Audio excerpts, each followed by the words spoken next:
Hola, ¿cómo estás? Bienvenido a Rincón de Apologética Católica. Mi nombre es Franco Pese. Estamos iniciando este nuevo día de diálogo entre hermanos.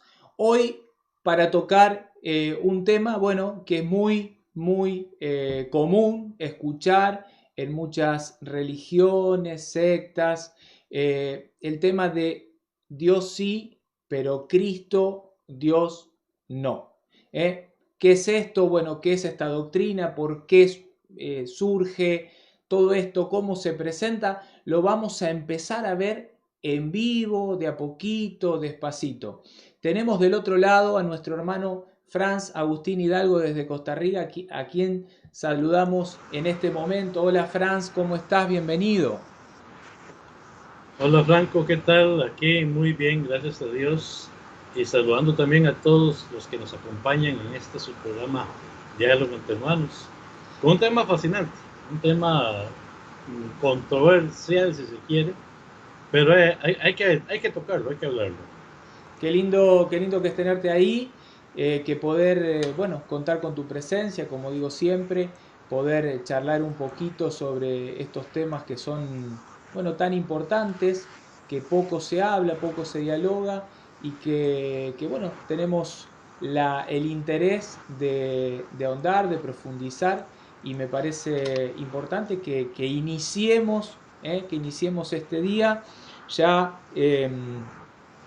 Ya tenemos a varios hermanos en línea, estoy con mi celu aquí, pueden ver en pantalla, estamos en vivo, totalmente en vivo. Saludamos a Feli Fuentes que está ahí, que ya ha hecho una pregunta y me gustaría que mientras vamos dialogando, Franz, vayamos contestando también, si se puede ir profundizando y a su vez dialogando y contestando y respondiendo a nuestros hermanos que están ahí conectados, bueno, poder hacerlo.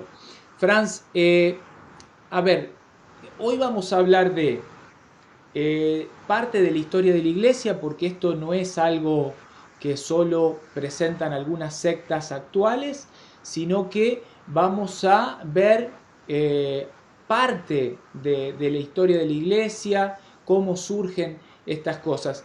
¿Te gustaría que empecemos a meternos de lleno conociendo cuándo surge este movimiento y esta idea, esta doctrina de un solo Dios, pero que Jesucristo no es Dios, no tiene esa divinidad?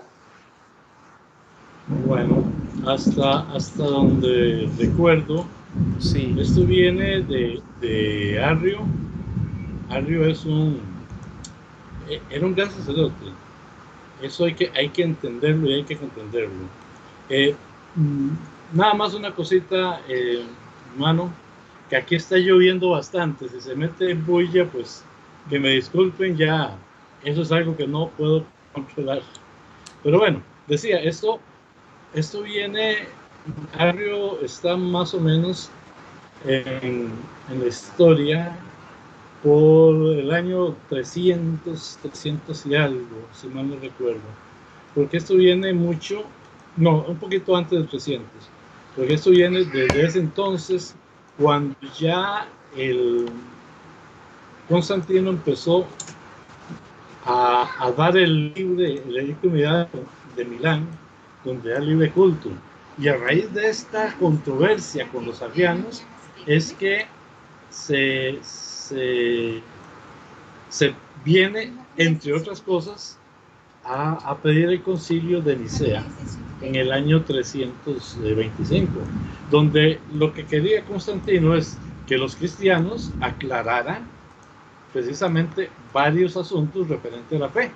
Entre esos, se quiso aprovechar de una vez aclarar lo que era la divinidad o no de Cristo. Por ejemplo, Arrio decía que Cristo fue hombre cuando estuvo acá, pero era Dios hasta después, cuando fue glorificado. O por ahí también habían gente que también hablaba de que más que eso, eh, si Cristo era el Hijo, ¿cómo? O sea, no podía ser Dios porque fue engendrado después del Padre, y entonces más o menos por ahí donde venían estas creencias, estas afirmaciones de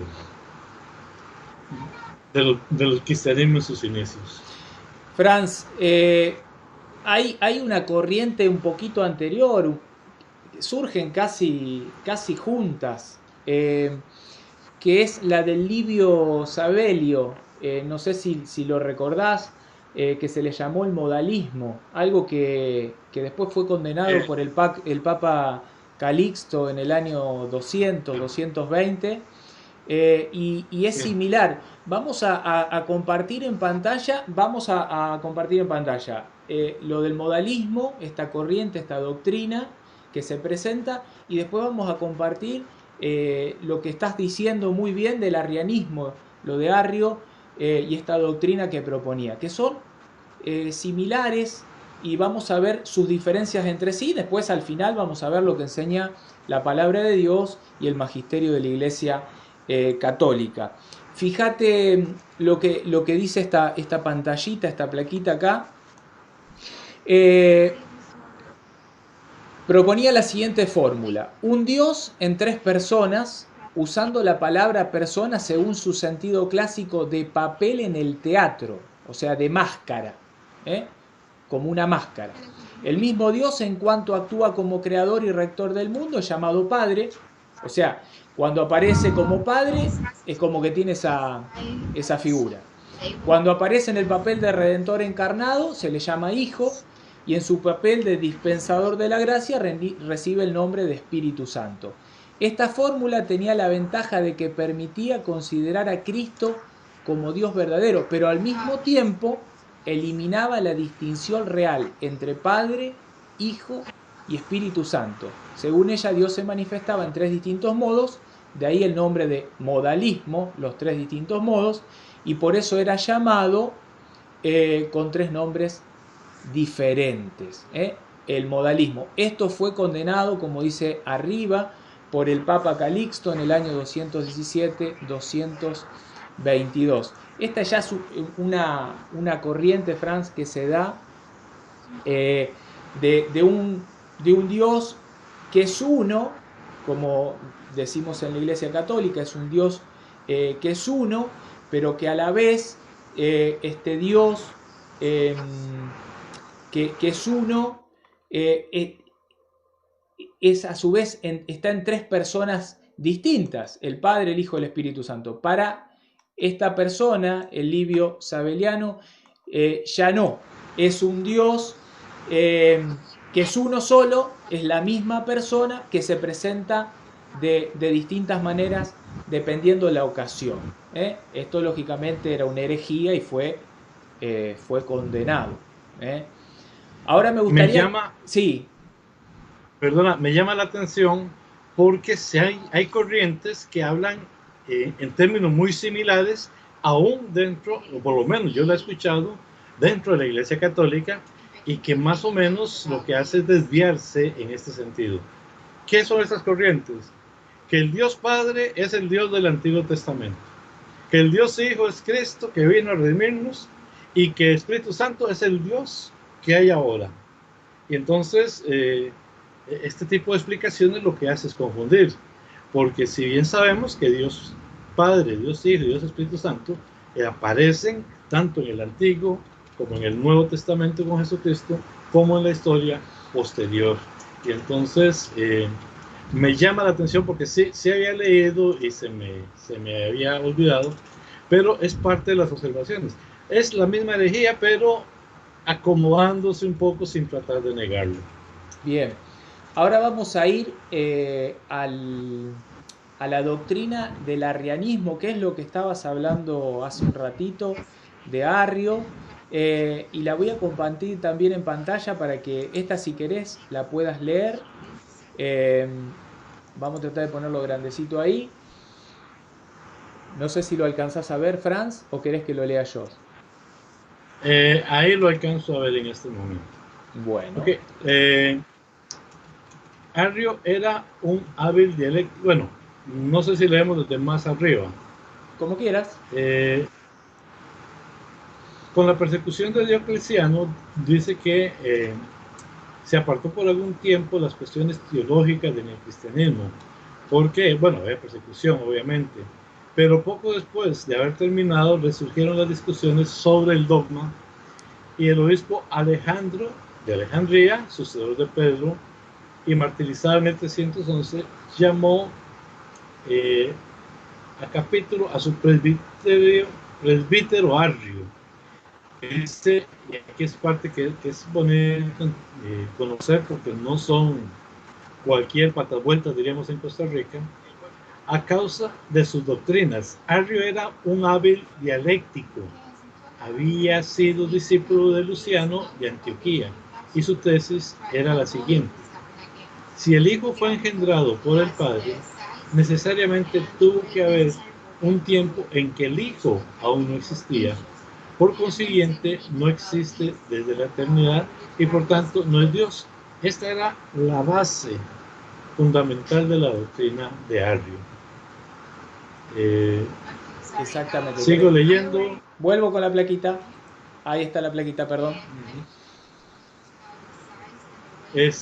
Arrio contaba con amigos, no solo dentro del clero alejandrino, sino en toda la comunidad. Entonces, ¿qué es lo que sucede? Arrio se vino quiso imponer, pero fue precisamente rechazado.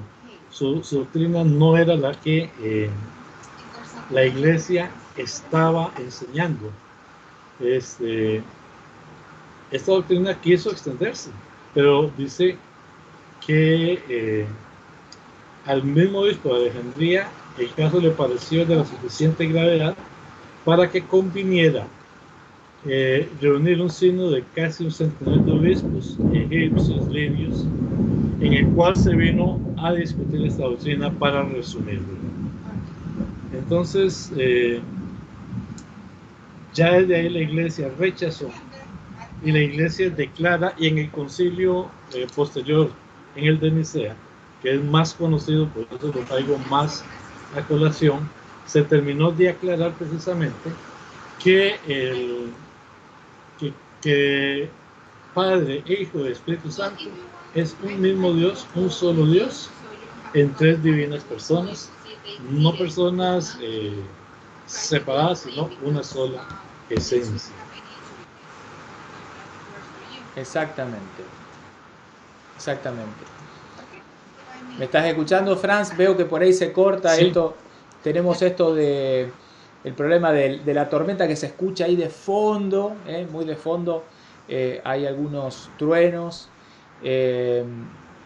Tal cual. Esta cuestión, vimos lo del modalismo recién. Esto también es importante, Franz, que lo aclaremos. ¿Por qué? Todo esto que estamos diciendo. Porque hay toda una cuestión con la aparición de las sectas protestantes, de los evangélicos, del islamismo, de los testigos de Jehová, que rechazan, niegan esta cuestión de la Iglesia Católica desde el inicio. Estamos hablando del año 200. Esto va a llegar al concilio de Nicea, va a llegar a Constantino, ahí va a seguir toda esta cuestión del arrianismo que ya tenía su tiempo, pero estamos viendo que esto es anterior a Constantino, y anterior a Constantino ya la Iglesia Católica existía y ya estaban discutiendo y atacando herejías, tratando de contradecir todo aquello que atentaba contra la verdad. Vimos lo del caso de este Livio con el modalismo, vimos lo del arrianismo. Ahora, si querés, Franz, no sé si querés aclarar algo acerca de lo que acabamos de hablar. Yo tengo varias cosas más para seguir compartiendo en pantalla. No sé si querés hablar algo acerca de estas dos corrientes que se presentaban. No, ya tú lo dijiste. Hay un caso curioso, no, hay una situación curiosa, y es que en estos casos los herejes no se iban a hacer nuevas iglesias. Aceptaban y obedecían a la iglesia o simplemente se apartaban de ella, pero no para fundar una iglesia por aparte. Eso sí, es interesante y es importante darlo a conocer, ¿verdad? Sí, sí. Estoy leyendo, bueno, el libro justamente, La historia de la iglesia, es un libro, verán en pantalla, voy a compartir en pantalla nuevamente para que vean a la derecha abajo, ven que dice Fuente, Historia de la Iglesia, Ludwig Herrling, capítulo 4, página 4 del capítulo 4. Eso es importante, siempre que tomamos alguna cita, alguna idea, siempre está cimentada eh, en una fuente confiable, en una fuente que pueden ir ustedes, entrar e ingresar y ver si en esa página, si en ese capítulo está esto que estamos diciendo. Eh, Te decía, Franz, leyendo esto, que justamente este libro que estoy leyendo, uno va viendo cómo se van dando todas estas cuestiones de interpretaciones, pero es muy claro lo que decís vos, que todo se intentaba dar adentro de la iglesia, una discusión dentro de la iglesia. O sea, había una propuesta de un presbítero, un sacerdote o de un, en este caso, bueno, de lo que sea, un obispo, y dentro de esa discusión, de esa idea, se trataba de llegar a un acuerdo. Si no llegaban a un acuerdo, se mandaban las populares cartas circulares en donde eran excomulgados. O sea, por un tiempo este sacerdote o este obispo o estos sacerdotes o obispos eran excomulgados de la iglesia y se mandaban las populares cartas circulares. O sea, desde Roma salían a todos los obispos de las distintas diócesis esta cuestión. Es decir, fulano de tal está excomulgado por esto y por esto. Hasta tanto esta persona no entre en razón o no caiga en la cuenta de que está equivocado, esa persona era excomulgada de la iglesia. Distinto, distinto de todas estas sectas que, bueno, se desprenden, se separan y empiezan a generar su rancho afuera, por decirlo así. Sí, se excomulgan solas. En Exacto. realidad ellos se excomulgan solas, se salen de la iglesia. Pero hay una frase, ay, se me olvidó ahorita, yo creo que habíamos pronunciado otras veces, el autor se me va, que dice, esto sí, el diablo puede vestirse de ángel de luz, Sí. se puede vestir de ángel humilde, pero nunca se vestirá de obediente. Por eso es que cuando alguien no quiere obedecer, se separa, está siguiendo a ese que nunca obedeció. Nada más el comentario, porque sí, ellos se excomulgan solos. Bueno, después, si bien hay un montón de nuevas herejías que van a surgir en la iglesia a lo largo de estos 2000 años, vimos parte del siglo III, año 200, año 300, modalismo, arrianismo. Muchísimo tiempo después del gran cisma de la Iglesia Católica, surge esta secta, que esto sí verdaderamente es una secta, la de los Testigos de Jehová que estoy compartiendo en pantalla, con una idea similar. Similar. Vemos que dice, por ejemplo, esto está tomado, si ustedes están viendo donde están los recuadros en rojo, pueden ver arriba, o sea, la dirección. Esto es página oficial de los Testigos de Jehová. Esto es página oficial. Y abajo, el recuadro en rojo, pueden ver donde dice la doctrina, o en parte esa doctrina dice. Vamos a leerlo todo, Franz. Ok, ok. Dice, Jesús mismo dijo, yo soy el camino y la verdad y la vida, nadie viene al Padre sino por mí. Estamos convencidos de que Jesús vino a la tierra desde el cielo para entregar su vida humana perfecta en sacrificio. Su muerte y resurrección hicieron posible que quienes tengan fe en Él reciban vida eterna. También creemos que Jesús gobierna como Rey del reino celestial de Dios, que pronto traerá paz a toda la tierra. Sin embargo, Él dijo, el Padre es mayor que yo. Nosotros aceptamos estas palabras, esto dicen los testigos de Jehová, y no creemos que Jesús sea el Dios Todopoderoso, por lo tanto no lo adoramos. Por lo tanto no lo adoramos. Esta es la doctrina de los testigos de Jehová, similar bueno, al arrianismo, al modalismo, con otros sentidos. Sí, lo que pasa es que por lo menos la fuente del modalismo y el arrianismo es un tanto diferente. Primero, ellos establecen la diferencia. Ahora, aquí los testigos de Jehová, primero que estamos hablando 1500 años después de que se sucede el arrianismo, 1600 después del modalismo, y ellos vienen a llamarse los estudiantes de la Biblia, y el problema principal que se da con ellos es que utilizan sus propios traductores para definir lo que es la Biblia. Entonces, yo todavía, Arrio y el anterior a Arrio, ellos por lo menos estaban utilizando las mismas escrituras que estaba utilizando, por ejemplo, San Agustín. Bueno, San Agustín es un poco tiempo después, que estaba utilizando el obispo de Alejandría, y que estaban utilizando sacerdotes y presbíteros de ese entonces.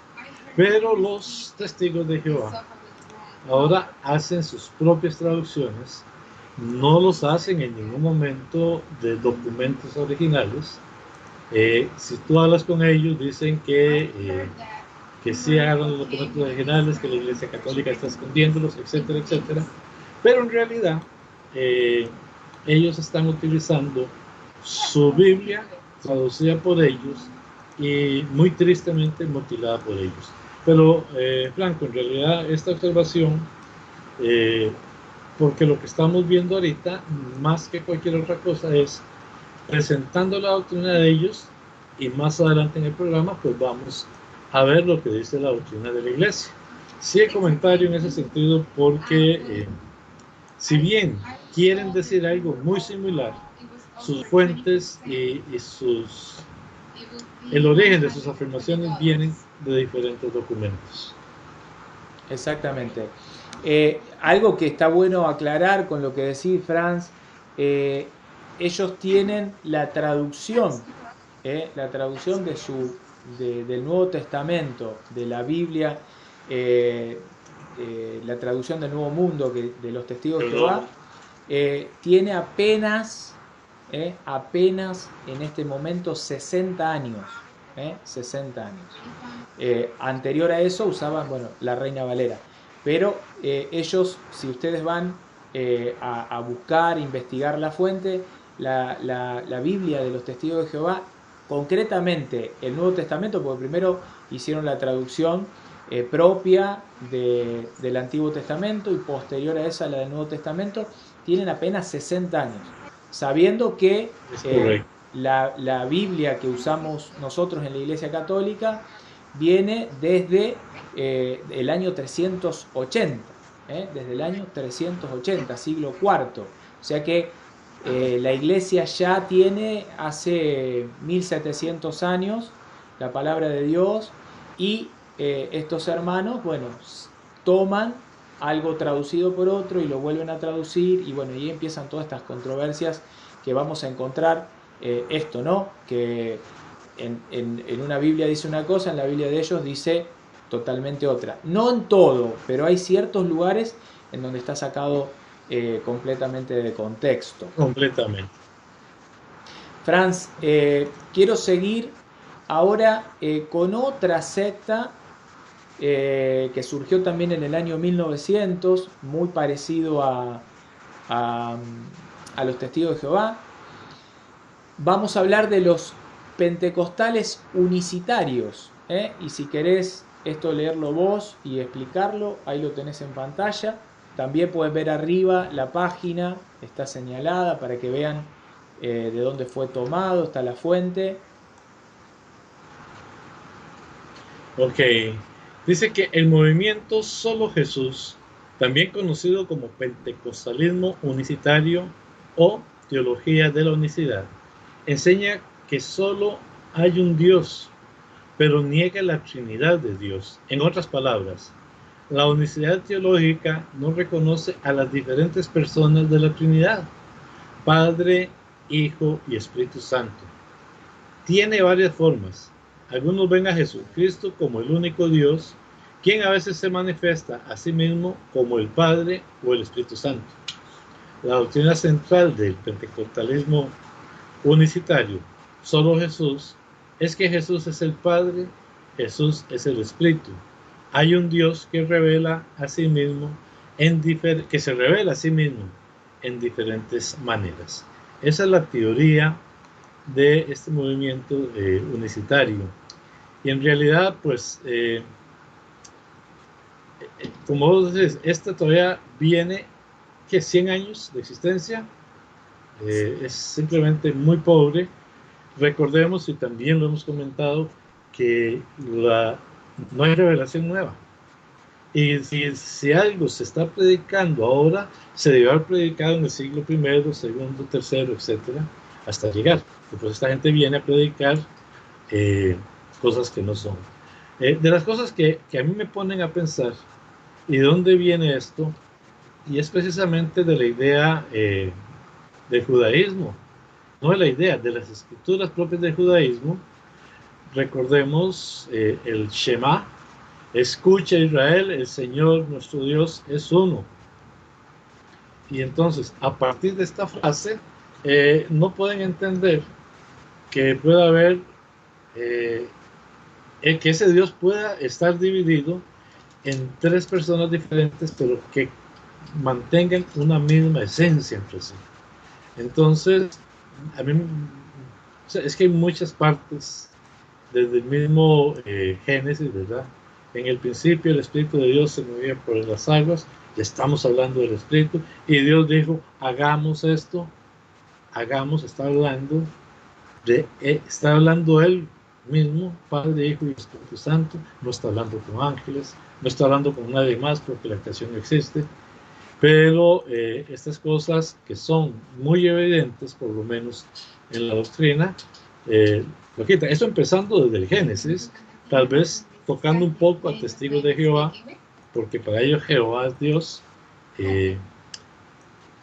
También para el judaísmo, que nunca reconocieron en Cristo un Dios, sino un gran profeta, y ahora aparecen estas nuevas sectas que tristemente, naciendo del cristianismo, empiezan a predicar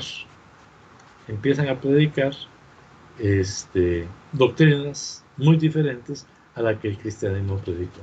Pero Franco, creo que tenés más como para después poder resumir un poco. Sí, bueno, como te decía, como estabas bien diciendo, si prestamos atención a esta doctrina de los unicitarios, pentecostales unicitarios, es prácticamente similar al modalismo. Un Dios que se presenta de distintas modos. Es como que se pone una máscara, una careta, y sale a escena de una forma, sale a escena de otra forma, sale a escena de otra forma. O sea, no hay prácticamente nada de distinto del modalismo del año 200 a esto que presentan los pentecostales 1600, 1700 años después. Ahora vamos a meternos, Franz, en otra religión que ha crecido muchísimo, que se habla poco acá porque, bueno, porque es una religión muy que está muy metida en otros continentes. Todavía es como que en nuestro continente no ha llegado y no tiene esa fuerza que tiene afuera, cruzando el charco, pero que está bueno que hablemos para que la gente conozca. Vamos a compartir en pantalla la doctrina del islamismo. Vamos a leer juntos. Dice: es cierto que en el Islam se adora a un único Dios, pero no a el único Dios del cristianismo. El Dios del Islam no es el Dios amor del cristianismo, origen de todo amor que ama a los seres humanos, independientemente de si le aman o no. Según el Corán, esta es la sagrada escritura de ellos, el Dios del Islam ama condicionalmente, ama a quien lo ama y lo siga, y no ama a quien no lo ame. ¿Podés leer las citas del Corán, Fran?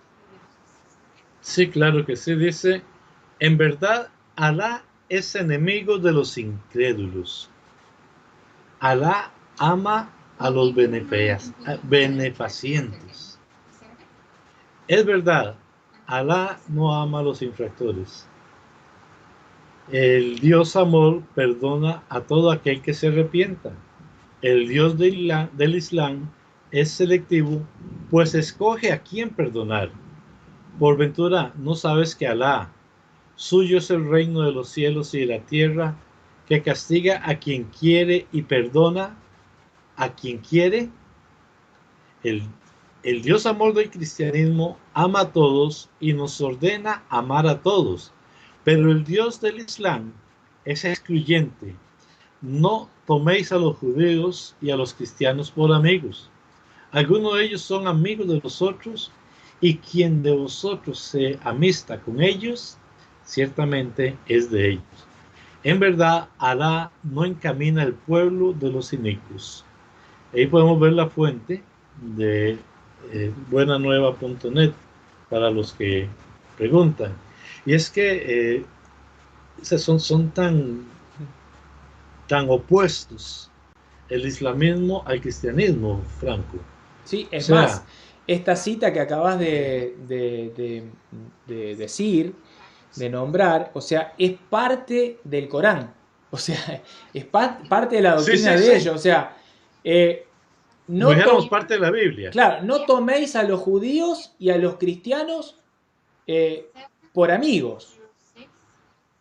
Sí. O sea, a un lado. Aparte, eso no. Te voy a contar algo que escuché, ahorita no recuerdo de quién, pero es muy sabio. Cuando hablábamos de los dioses de la antigua Roma, los dioses de la antigua Grecia, para ponerlos más, para que lo recuerde más fácil, Zeus, Afrodita, ¿cómo se llama? Marte, estos famosos dioses, hasta Baco, o sea que Baco es el dios del licor y de la fiesta, ¿verdad? Eran dioses muy humanizados, eran dioses que se tenían conforme a los caprichos del ser humano. Hoy yo veo aquí este Dios del Islam como un Dios muy humanizado, muy rencoroso, un Dios que necesita gente que lo quiera, porque el que no me quiere, mejor lo destruye. O sea, me explico, o sea, yo siento ese tipo de Dios que ocupa de la criatura, muy diferente al verdadero Dios del cristianismo, que no ocupa a la criatura y por eso la ama. Y con un detalle importante, usted sabe que el Islam viene de la cultura árabe, que son descendientes de Abraham a través de Ismael, el hijo que tuvo con la esclava, con Agar. Claro. Y entonces, curiosamente, uno llegaría a pensar de que es el mismo Dios de Abraham, pero aquí está diciendo que no es el mismo Dios de Abraham. Entonces sí está un poco curioso el tema. No sé si yo por lo menos sí, cuando empecé a estudiarme y a preparar para este tema, no lo esperé así. Exactamente. Ahora eso lo vamos a... va a llegar un punto en donde vamos a compartir parte de esa información, creo. Excelente. La placa que vamos a compartir ahora, también del islamismo, porque para el islamismo le vamos a dedicar un poquitito más de atención, porque es una corriente religiosa que está creciendo mucho y que atenta, está muy metida en esta cuestión de la guerra religiosa, y por eso quiero que prestemos atención y nos informemos sobre esto. Escuchá esto que vamos a leer. De acuerdo al Corán, el Islam debe promoverse e implantarse por la fuerza a través de la jihad, que significa lucha.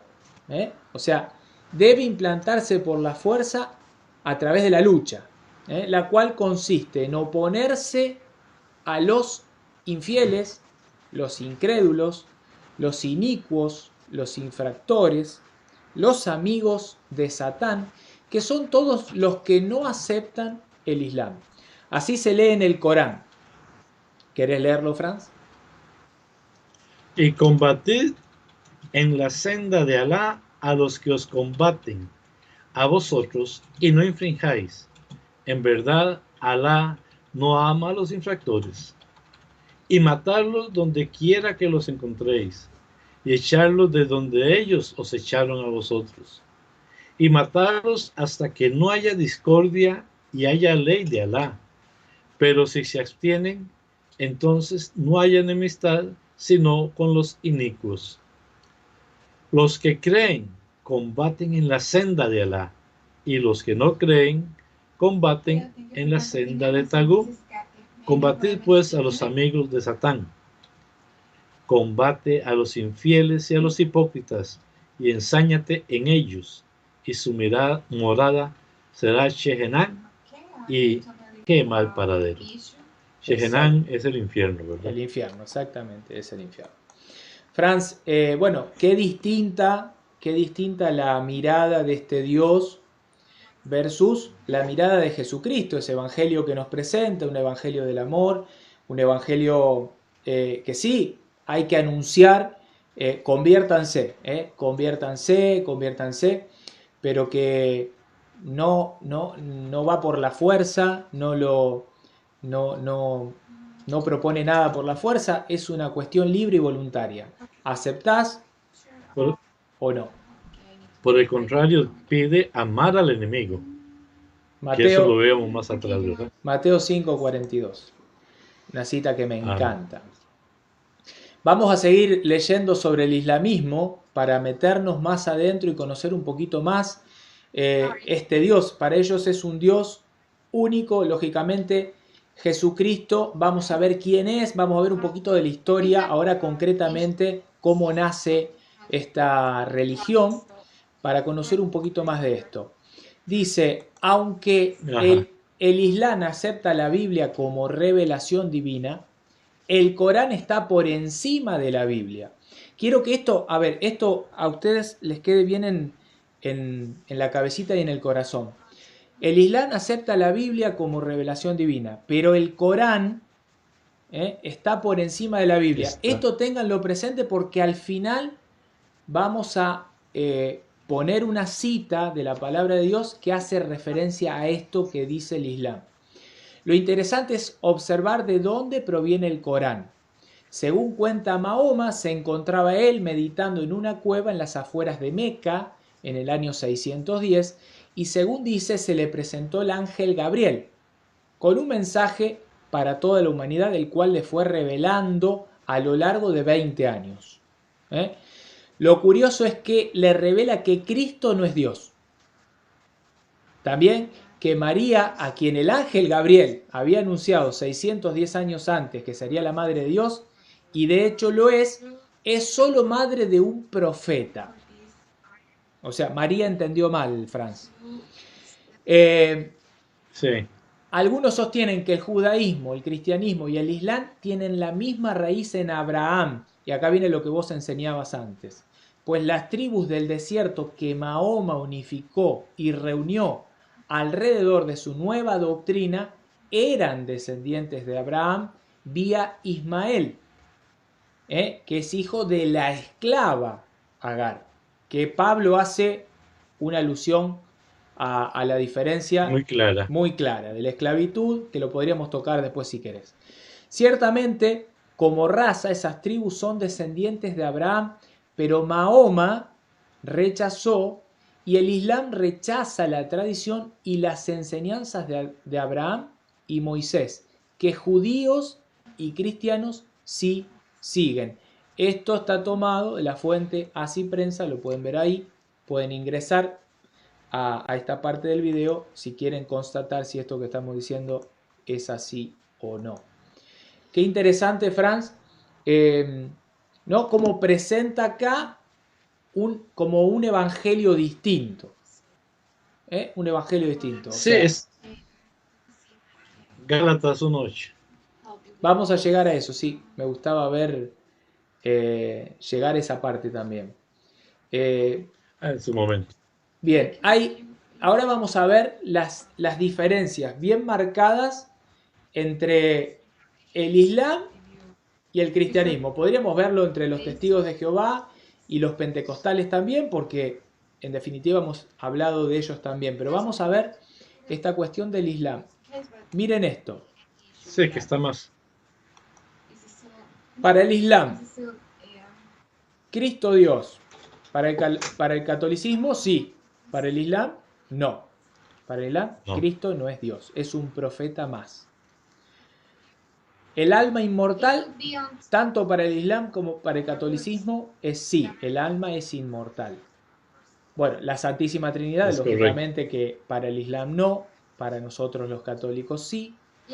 El sacerdocio para el Islam no, para los católicos sí. La Eucaristía para el Islam no, para el católico sí. La vida eterna para ambos sí. La oración para ambos sí. El monoteísmo, o sea, un solo Dios, para ambos sí, nada más que para nosotros es trinitario y para ellos es unicitario. Y vamos a saltar a la... Sí.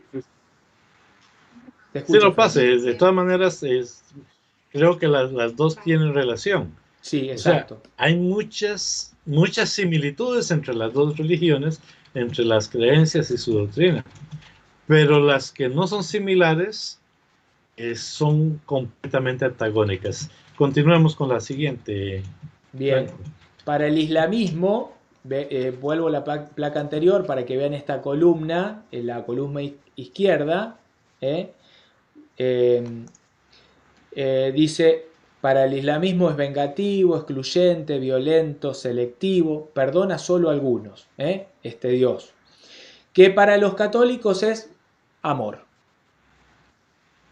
Que todo tendríamos que aclarar un poquito ahí adentro la cuestión de infierno, purgatorio, cielo, lógicamente.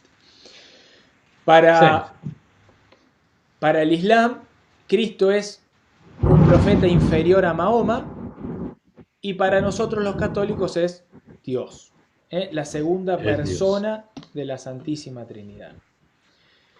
La Virgen María para el Islam es reverenciada como madre de un profeta. Para nosotros es madre de Dios. De Dios, pero te interrumpo otra vez. Sí. El islamismo reverencia a María. O sea, eso es muy interesante porque dentro del cristianismo, muchos no católicos, María no es nada tampoco. En eso el Islam les ganó.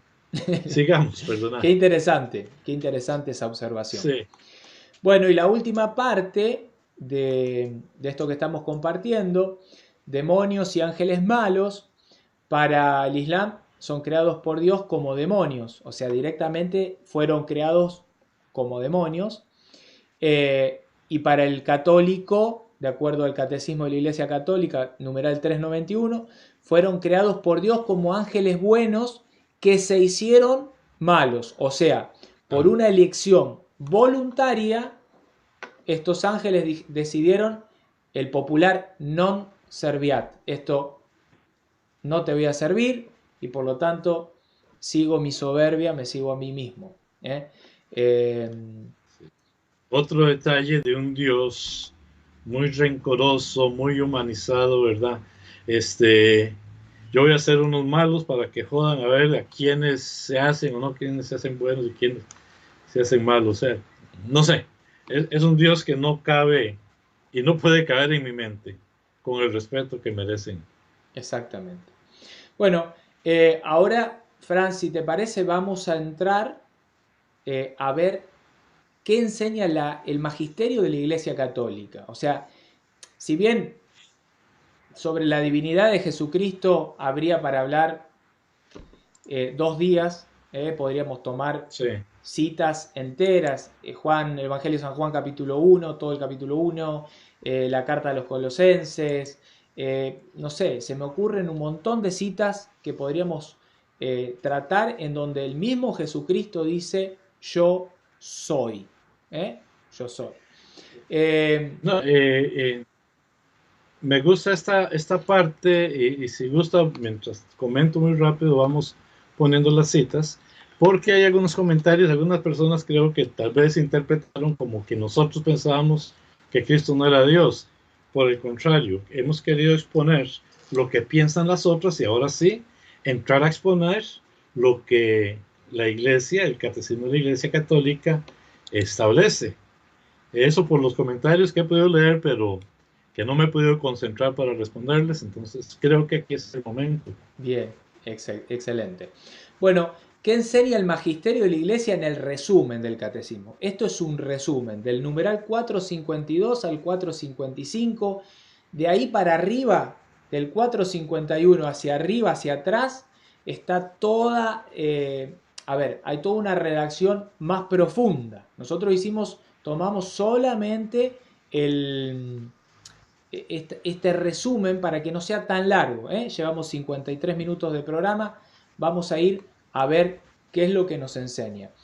Numeral 452. El nombre de Jesús significa Dios salva.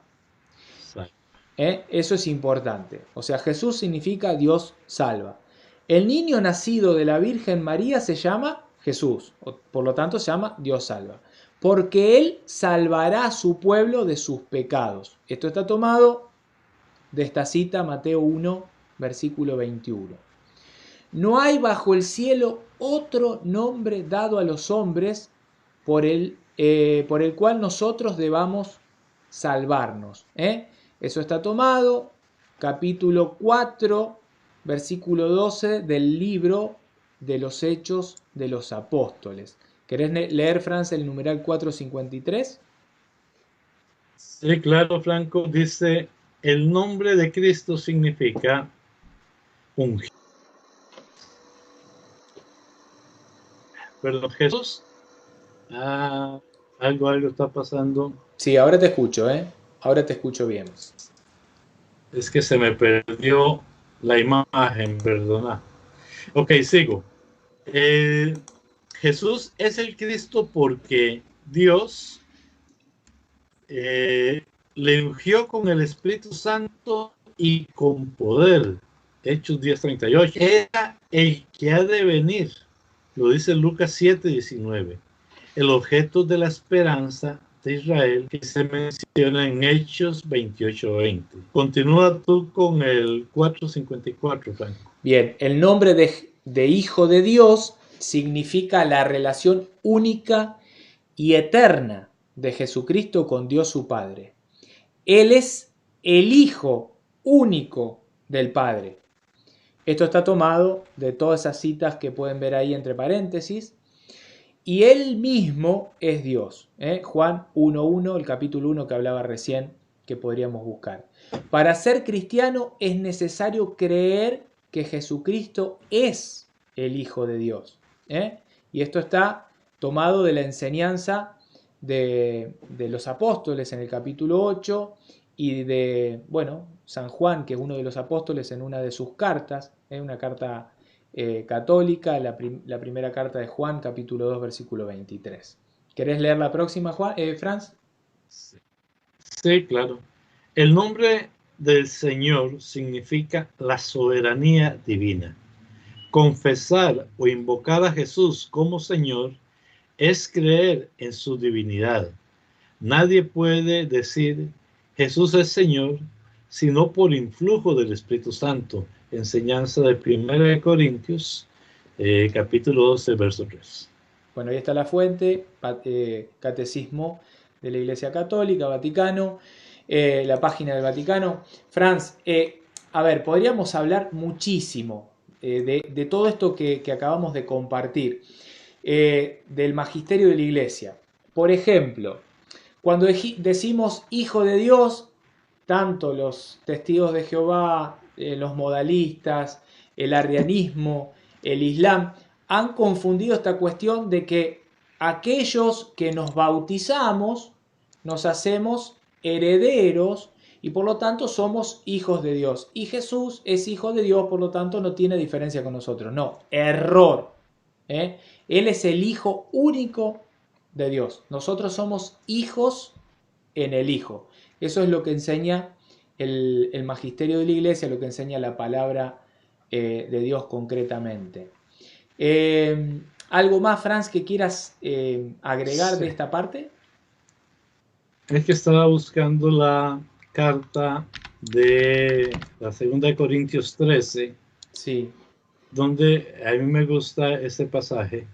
O sea, hay mucho, pero esta me fascina, porque dice así, donde termina la carta de Corintios, que la gracia del Señor Jesucristo, el amor de Dios y la comunión del Espíritu Santo sean con todos vosotros. O sea, estamos hablando en un solo verso de los tres, Padre, Hijo y Espíritu Santo.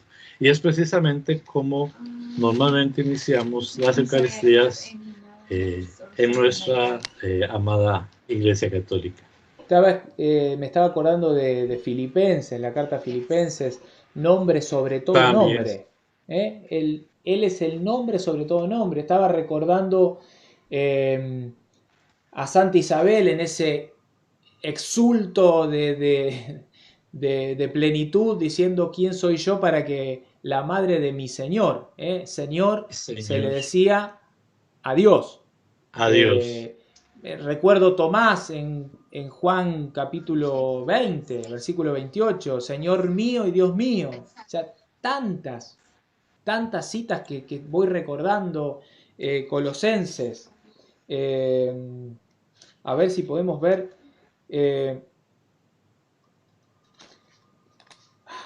Mira, voy a leer esto porque a mí me encanta. Ok. Colosenses capítulo 1, versículo 15. Escuchá lo que dice la palabra de Dios. Para aquellos hermanos que creen que es un profeta, para aquellos hermanos que creen que es tan solo una persona importante, pero no es Dios. Cristo es la imagen del Dios invisible. Cristo es la imagen del Dios invisible. El primogénito de toda la creación. Por Él fueron creadas todas las cosas, las que están en los cielos y las que están en la tierra, visibles e invisibles, sean tronos, dominios, principados o autoridades. Todo fue creado por medio de Él y para Él, porque Cristo existía antes de todas las cosas y todas las cosas subsisten en Él. Pobre Arrio, esta parte se ve que no la leyó. Él es la cabeza del cuerpo que es la iglesia. Él es el principio, el primogénito de los muertos para que en todo tenga la preeminencia. Bueno, por cuanto agradó al Padre que en Él habitase toda plenitud. Y va a seguir hablando sobre la divinidad. Hay algo que quiero mostrar. Esta Biblia, no sé si se llega a ver ahí, no es Biblia católica, Nueva Reina Valera, edición 2000. O sea, esto es Biblia protestante, una Biblia que me prestó una familia y a quien agradezco. O sea, Biblia protestante. Está en la Biblia protestante. Jesucristo es la imagen del Dios invisible, el primero, el primogénito, el que existía antes de que fueran creadas todas las cosas.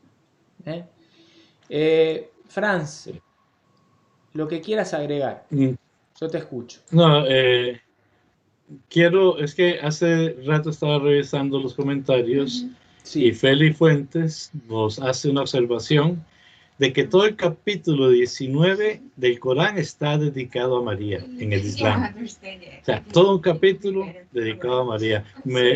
Yo lo había escuchado, pero uno se va y se va y se va y se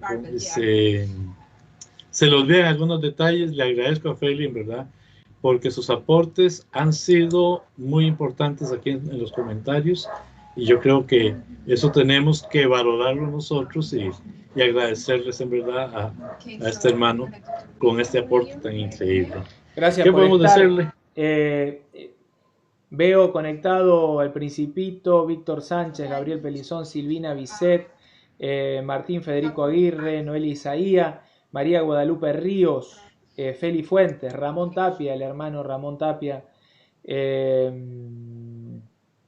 María Fernanda de Rico, Ro Flores, bueno, y demás hermanos que están ahí, conectados.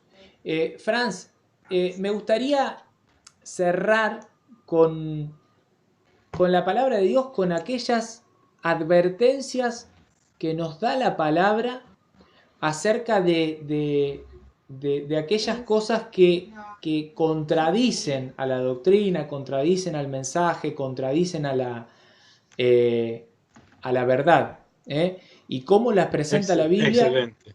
Para... a ver, antes de presentar esto, vamos a hacer algo. Voy a compartir en pantalla. Voy a compartir en pantalla y van a entender por qué. Aunque el Islam acepta la Biblia como revelación divina, escuchen y lean, el Corán está por encima de la Biblia. El Corán está por encima del Evangelio. Ahora me voy, sí, a las advertencias de la palabra sobre el mensaje. Primera cita tomada de Gálatas capítulo 1, versículos 6 al 9.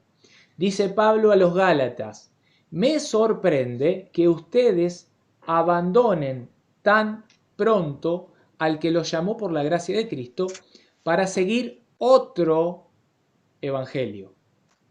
No es que haya otro, sino que hay gente que los está perturbando y quiere alterar el evangelio de Cristo. Pero si nosotros mismos o un ángel del cielo les anuncia un evangelio distinto del que les hemos anunciado, que sea expulsado. Anatema, dice otra traducción.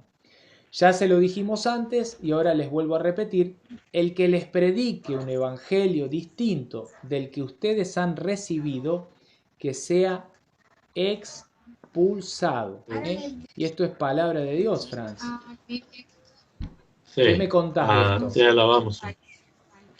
O sea, muy claro, si la Biblia es revelación divina y la Biblia dice esto, ¿por qué ahora dicen que hay un libro superior a la Biblia? Que es la misma posición, aunque no hemos hablado de ellos, de los mormones, que por lo menos ellos siguen un libro que utilizaron ellos. O sea, ¿cómo afirman que la revelación de Dios hoy dice una cosa y mañana dice otra? Por eso cuando Cristo dice, mi palabra es la misma ayer, hoy y siempre, nosotros lo tenemos claro. Pues, ¿por qué ahora salen con otras doctrinas extrañas? El islamismo todavía lo entiendo porque fue enemigo en cierta manera del judaísmo y posterior al cristianismo, pues ahí lo puedo entender. Pero habiendo otros cristianos que salgan con doctrinas diferentes al evangelio, pues realmente uno no termina de entenderlos. Sí, exactamente. Vamos a leer las que quedan, si querés leer la voz. Ok. No la veo todavía. Ya. Hermanos, les recuerdo la buena noticia que yo les he predicado, que ustedes han recibido y a la cual permanecen fieles. Por ella son salvados, si la conservan tal y como yo se la anuncié. De lo contrario, habrán creído en vano. Les he transmitido en primer lugar lo que yo mismo recibí, Cristo murió por nuestros pecados conforme a la Escritura. De la primera carta a los Corintios, capítulo 15, versos del 1 al 3. Y Importante voy a eso, ¿no? aprovechar a leer la siguiente. Sí. Sí, es que a veces uno lo ve tan clara que se le olvida que es bueno también resaltarla. Entonces, si se conserva la doctrina, ¿por qué las estoy cambiando? Si Pablo predicó esta doctrina, ¿por qué la vamos a cambiar? O sea, estamos creídos en vano porque estamos cambiando lo que se nos anunció. Y entonces también es contrario a la plaquita que pusiste sobre la misma. Pero repito, también afecta a ciertos sectores del cristianismo. Leo yo la siguiente y te dejo la última, Franco. Bien. La de segunda de Tesalonicenses 2:15.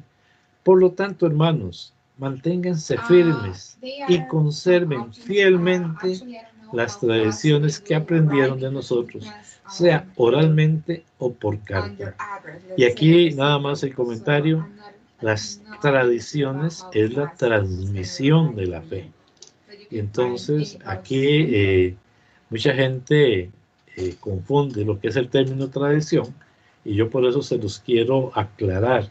Es la transmisión de la fe, esa es la tradición. Exacto. ¿Okay? Yo recordaba esto, Franz, que estás diciendo.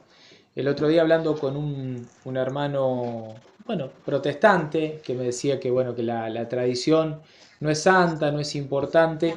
Y le decía, fíjate, por ejemplo, cuando Jesús se le presenta a los discípulos de Maús y dice que les explica todos aquellos pasajes del Antiguo Testamento que hacían referencia a él. Eso no quedó escrito en una carta, no quedó escrito en la Biblia qué es lo que les explicó. Eso quedó vivo en la tradición oral de la iglesia. Es lo que el magisterio de la iglesia nos enseña de lo que Jesús les dijo a esos discípulos. Sabemos que se los dijo. ¿Qué es lo que les dijo? No está escrito en la Biblia. Solo está escrito que les explicó eso. No, Entonces, estos hermanos separados solo se quedan con la transmisión escrita, las cartas. Estas cartas de las que habla Pablo, y voy a compartir la cita, la tercera cita, conserven fielmente las tradiciones que aprendieron de nosotros, sea oralmente o por carta. O sea que hay dos tipos de transmisión de la doctrina, de la enseñanza: oralmente y por carta. La Iglesia Católica conserva ambas, y no es que no puede subsistir una sin la otra. Nuestros hermanos separados, lamentablemente, para ellos es sola escritura, como dice, y por lo tanto se pierden toda esa riqueza de la doctrina que se transmitió de generación en generación por medio de la tradición oral. Franz, amén. Te dejo la última cita. ¿Querés leerla? Bueno, está bien. Ya te la estaba dejando a vos, pero no importa, como gusto. Bien. Porque se me perdió. Vamos a ver dónde. Mejor lee la voz, Franco. Bueno, porque llegará el tiempo. Esto no está puesta en la cita, pero les adelanto, es una cita que uso mucho. Es de la segunda carta de Pablo a Timoteo, capítulo 4, versículo 2 y siguiente. Dice: porque llegará el tiempo en que los hombres no soportarán más la sana doctrina. O sea, hay una sana doctrina y va a llegar el tiempo en que los hombres ya no van a soportar esa sana doctrina. Por el contrario, llevados por sus inclinaciones, se procurarán una multitud de maestros que les halaguen los oídos, que les endulcen los oídos, por decirlo así, y se apartarán de la verdad. O sea que hay una doctrina que es verdad y esta gente se va a apartar de la verdad para escuchar cosas fantasiosas. Tú, en cambio, le dice Pablo a Timoteo, vigila atentamente, soporta todas las pruebas, realiza tu tarea como predicador del Evangelio y cumple a la perfección tu ministerio. Esto es palabra del Señor. Te alabamos. Palabra de Dios en realidad. Franz, bueno, creo que está claro el tema de hoy. Para la Iglesia Católica, Jesucristo es Dios, segunda persona de la Santísima Trinidad. Un Dios trinitario en tres personas distintas, pero un solo Una misma esencia. Una misma esencia, exactamente. ¿Cómo finalizamos? Te dejo el cierre. Bueno, pedirles en verdad pues que continúen los comentarios, que nos digan qué más quiere que les traigamos aquí a este diálogo entre hermanos. En verdad no quisimos poner en duda que Cristo sea Dios. Simplemente queríamos mostrar cómo hay doctrinas que se agarran de sus propias interpretaciones para decir que Cristo no es Dios, pero como la Iglesia, que mantiene la tradición por 2000 años, lo indica y lo aclara que sí es Dios, incluso ante las herejías que existían desde el principio del cristianismo, siglo II, siglo III, ya existía y la Iglesia lo aclaró y esto ya no quedó duda. Agradecerles de mi parte, Franco, a ti y a todos los que nos han acompañado. En verdad, muchas gracias. Esperamos que todo esto sea para la gloria de Dios. Y de mi parte, nada más decirle hasta luego y dejarte que termines el programa. Bien. Bueno, gracias a todos, como bien dice Franz, por habernos acompañado, por estar ahí del otro lado, a todos aquellas personas que hemos saludado y a los que no hemos saludado y están ahí, bueno, agradecerles por acompañarnos.